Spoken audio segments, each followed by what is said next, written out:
And we are back with another episode of the Mind If I Crash podcast. Twice in a month. Love to see it.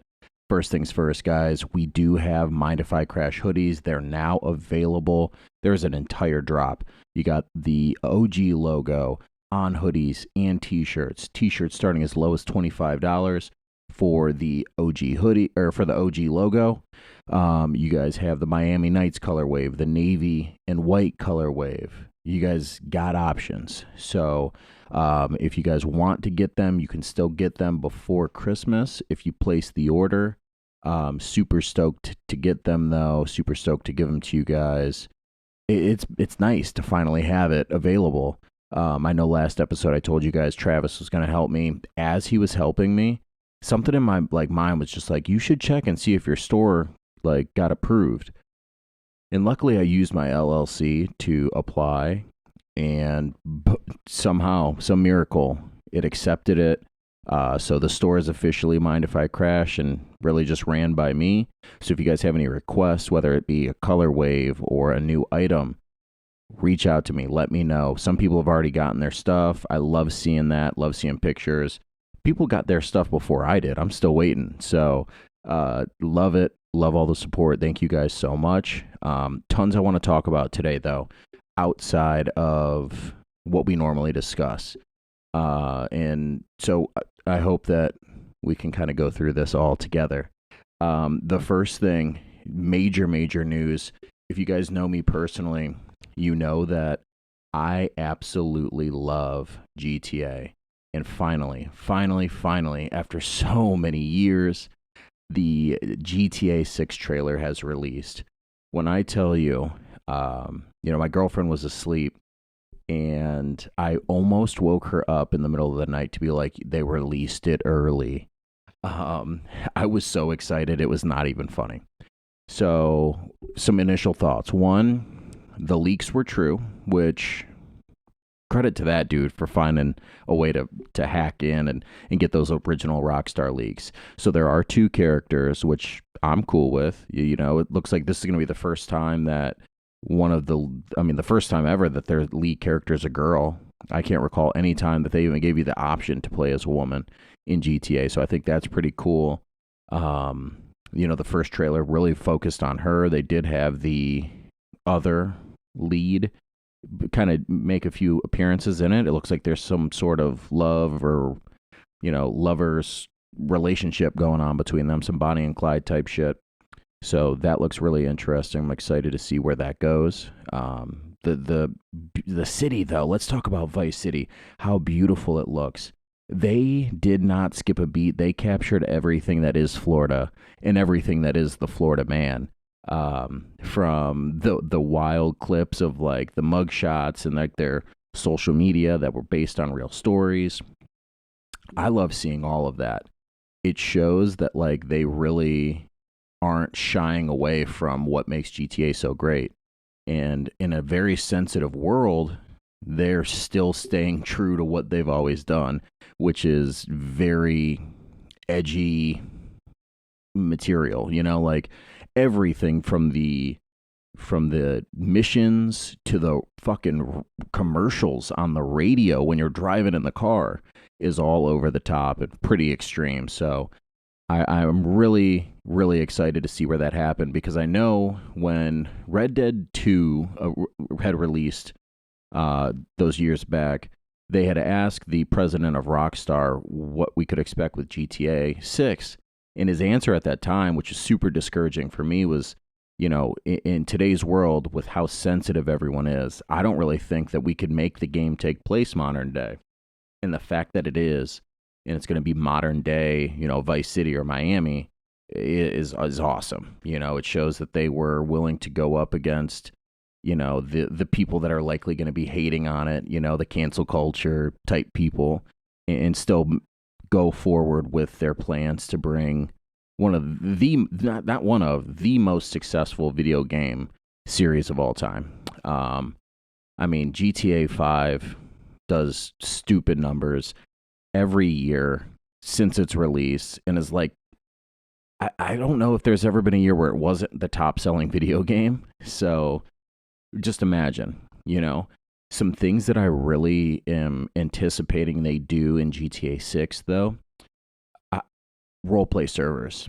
They're huge on PC. If you guys don't know what roleplay servers are, essentially these people have modded the GTA map and created a server where you can have anything from the real world in GTA. Whether you want to drive a Ram truck, you want to drive a Porsche 911, or you want to drive a hoopty that your grandpa had when you were a kid. Anything that exists in this world, from clothes to jewelry to haircuts to cars, you can put in this game and play with other people as if it were real life. Now, the fun with roleplay servers is you always have to be in character. You get to create a character, right? So you get to be creative, and then you live in this world with other people who are like you and kind of exist with each other. So whether you're a police officer, a criminal, or just an everyday person that has a regular job, you have a place in your roleplay server. And no matter how big or small you feel as a character, you all play a critical role in making sure that, your little town runs correctly. So if you guys haven't seen any roleplay before, I would strongly advise you to watch like some roleplay YouTube clips. They're hilarious. Watch like the roleplay police pull over criminals. It's all so funny, and everything has to be almost done by the book. So it's so funny sometimes. Andy Milonakis has done some. Anyway, before I get off on the rant, what I'm expecting is for GTA to find a way to implement their own roleplay server for online gaming, and find a way to capitalize on that. T Grizzly has a roleplay server where he makes something crazy every month.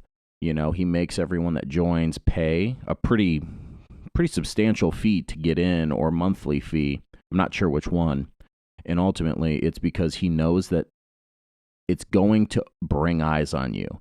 Like you being in that server where, hundreds of thousands of people are watching their favorite roleplay streamer stream in the Grizzly Gang world.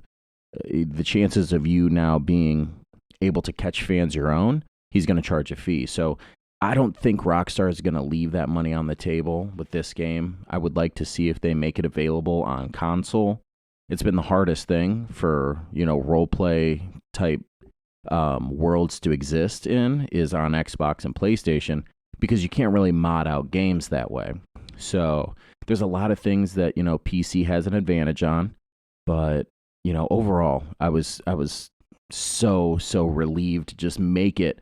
There was a point where I was like, will I even see this next game in my lifetime? I mean, I know it's exaggerating and there's more to life than a video game. My bad about that, guys. I cut it off. Remember, I'm still a little rusty, so I stopped the recording. Anyway, I remember there was a time where I really didn't think I was going to be able to, witness this game come out. And I'm just very relieved that it's finally here. There's been a lot of mixed opinions on the game overall. Some things I will say, I saw someone say that, there's not enough white people in the trailer. If that hurts your feelings, you should go to Miami.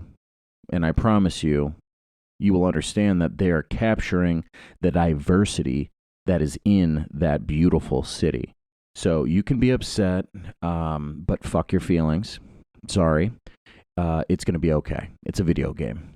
And ultimately, I really, as someone who lived in Florida for a decent amount of time, I felt like every type of Floridian was shown in that trailer.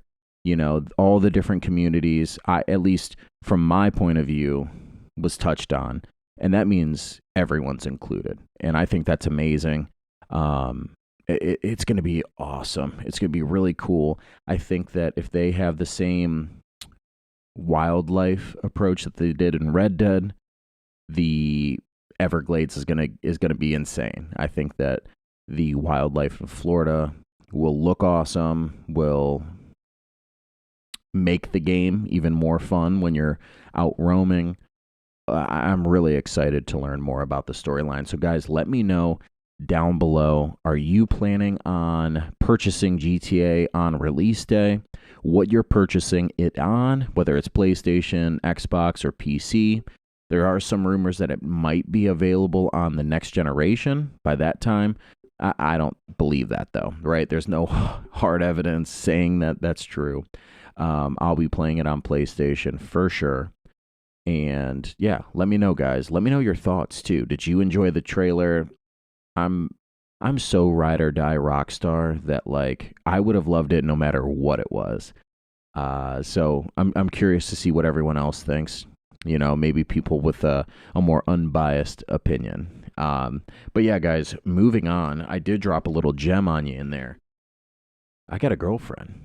It's been forever since I've been in a relationship, but I do lightly want to, because I do try not to get too much into my personal life on the show, but I do really want to say there's sometimes you just know with certain people, and I don't want to be all mushy and gushy because she doesn't really listen to the show, but I'm so lucky to have found someone that not only accepts me for who I am, but knows how to push me to be better without trying to change who I am, if that makes sense.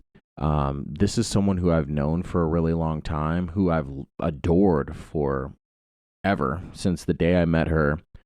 And it was like, we always kind of knew how we felt about each other.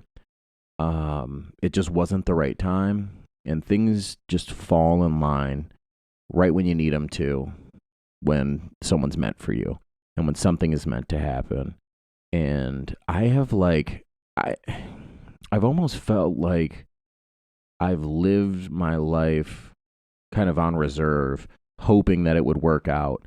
So for it to be able to happen is, a true blessing for me. I'm excited for the future with her. I'm excited in general. I think that, relationships and love in general is a very special thing.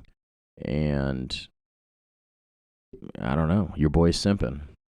I mean, we've known each other for so long, so I wouldn't say I'm still simping. She's my girlfriend, but I'm really, really lucky to have someone like her in my corner and to, provide me with the love and energy that I need in life. So I knew I dropped that gem that I, almost woke my girlfriend up. Wanted to elaborate on that a little bit so you guys weren't questioning. But yeah, your boy is off the market. It's done.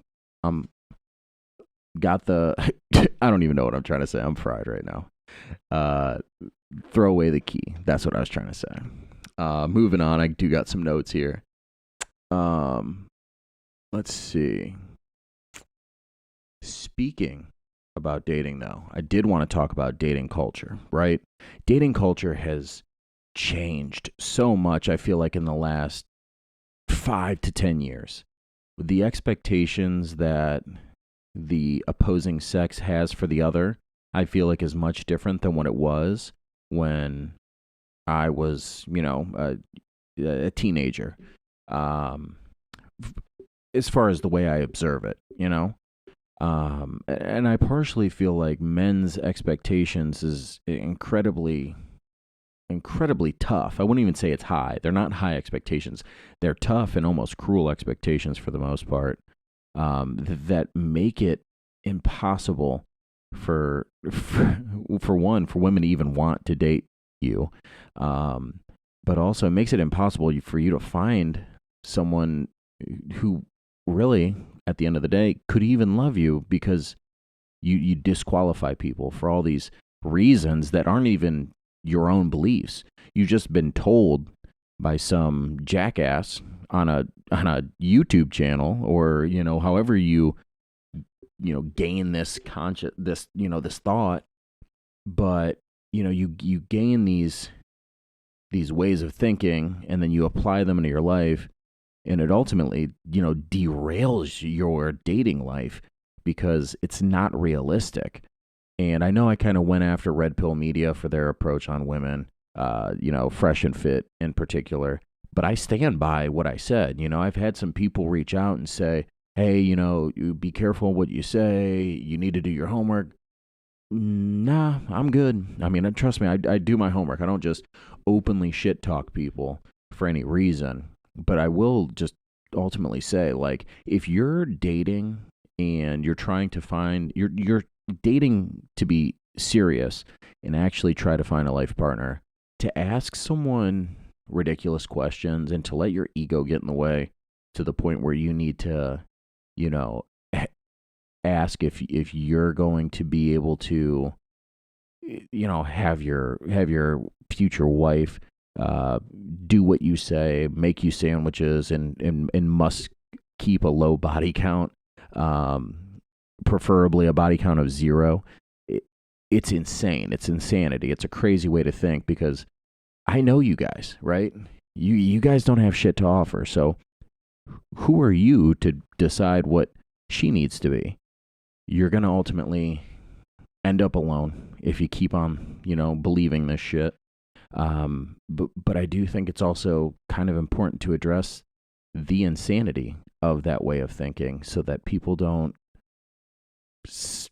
look back in 10 years and wonder why they're still alone, and women overall don't feel safe or comfortable around them. It's because you're spewing dumb shit. You know what I mean? I think people in general right now, it doesn't even have to be relationships. What I've noticed with just even some friendships is the universe does a good job of like clearing out people that don't no longer serve me, emotionally. It does a really good job of weeding those people out, and almost always at the same time. But what I've noticed with just like friendships in general and the way men conduct themselves, I'm talking grown men, right? We're not talking teenagers. We're not talking young boys. We're talking grown men, let's say 21 and older. Men have become so fucking soft and afraid of confrontation. And I don't mean that in the way that most of you guys are going to probably initially take it.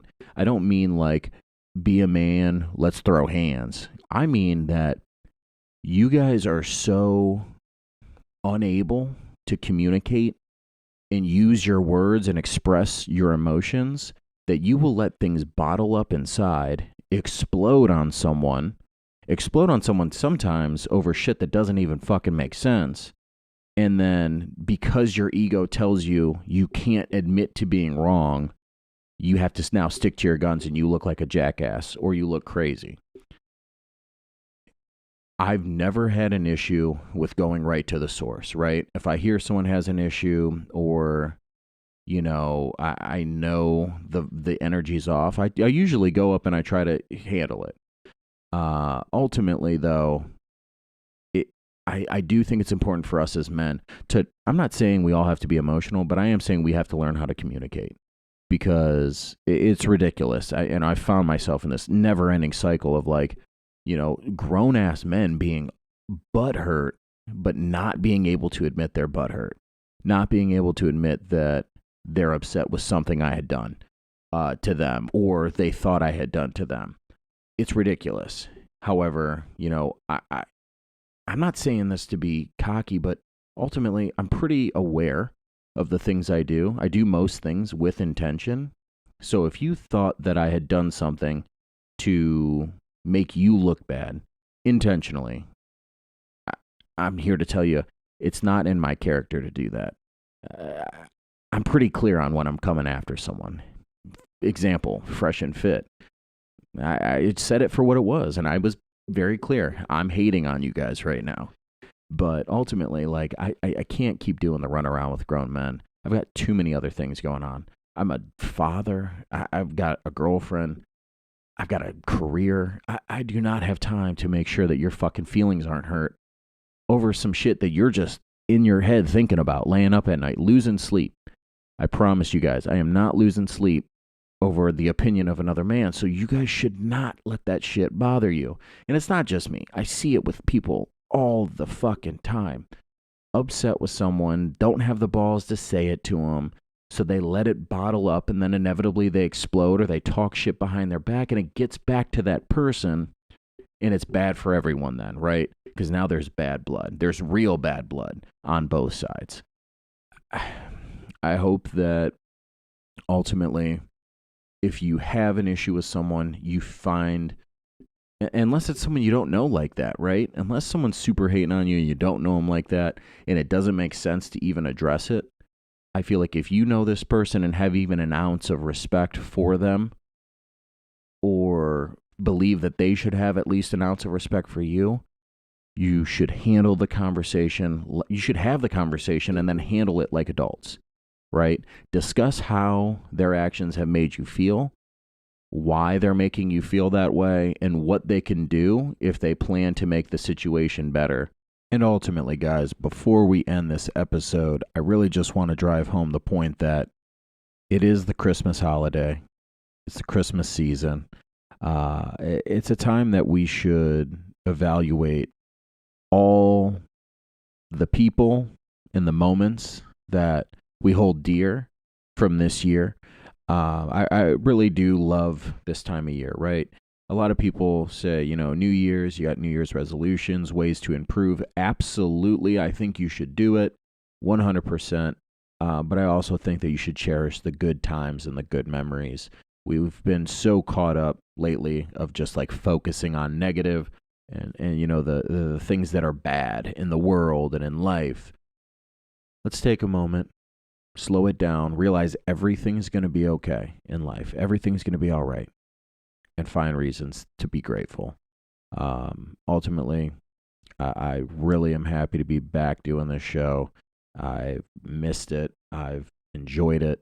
And, I like being able to do something because it keeps me accountable. You know what I mean?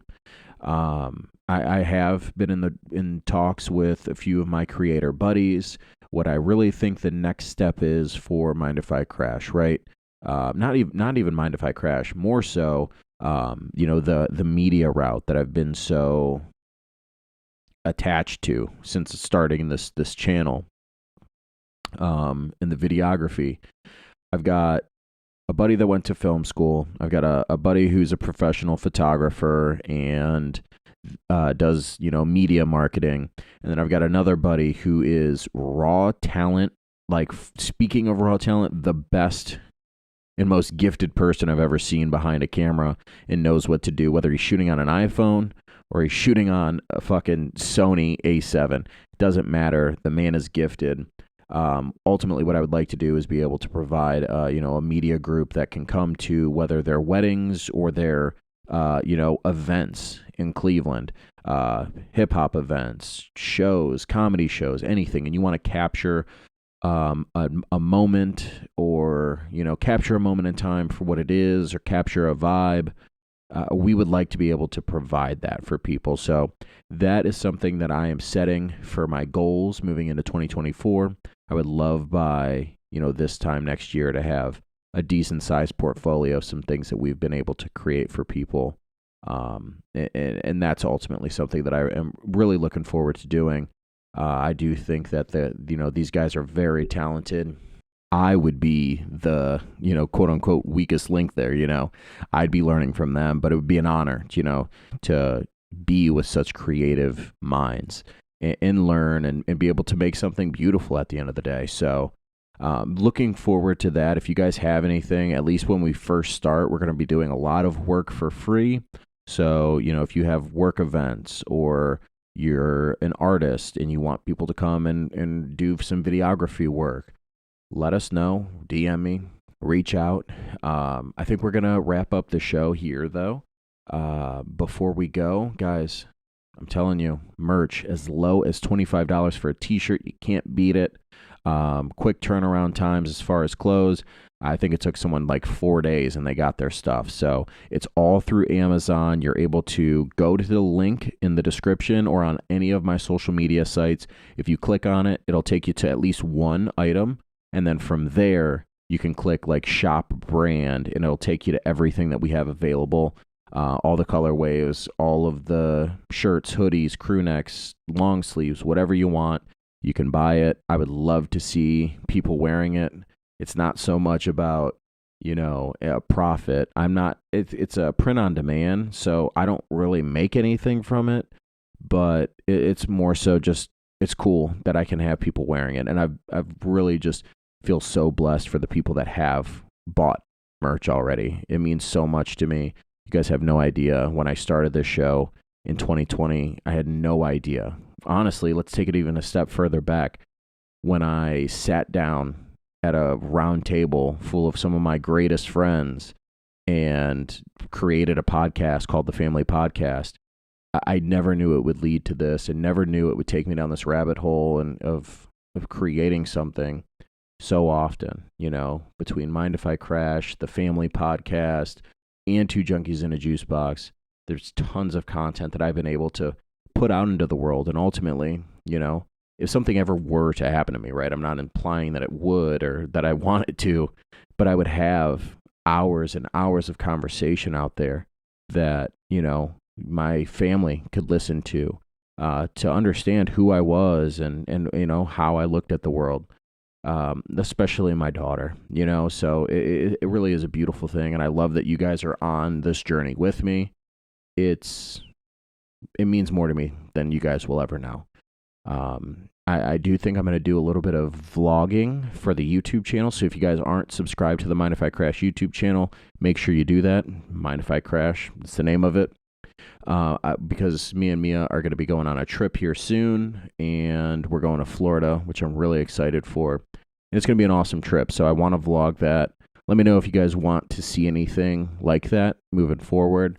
My girlfriend's amazing. I'm sure, we could do some stupid vlog stuff. She's always down to go to new places and try new things. So I'm sure we could make something happen. If you guys do like still watching things on the YouTube channel, that is. But that is it for this week's episode of the Mind If I Crash podcast. I love you guys, and I'll see you very soon.